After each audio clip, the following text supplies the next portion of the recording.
In this video, you'll learn how to connect Stripe to your Stan Store. This process involves accessing your Stan Store dashboard, registering with Stripe, and authorizing the connection between the two services. By the end of this tutorial, you will have successfully set up Stripe as a payment method in your Stan Store. Begin by navigating to your Stan Store dashboard. Once you are logged in, look for the Settings option in the menu, typically located on the left side of the screen. Click on Settings to access the various configuration options available for your store. Within the Settings menu, locate the Payments section. This section contains all the payment-related configurations for your store. Click on Payments to see the payment methods currently available for your Stan Store. Under the Payment Methods section, you will find an option labeled Stripe.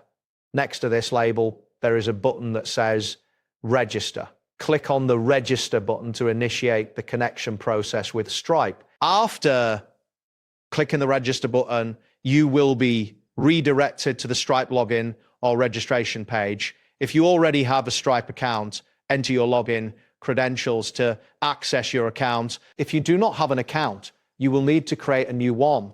Follow the on-screen prompts to fill in the required information and set up your Stripe account. Once you have logged in or created your new Stripe account, you will need to authorize Stan Store to access your Stripe account.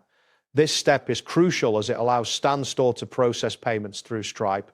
Follow the prompts provided by Stripe to complete this authorization process. After successfully authorizing the connection, you will be redirected back to your Stan Store dashboard to confirm that the integration was successful. Return to the Payments section within Settings. You should now see Stripe listed as an active payment method.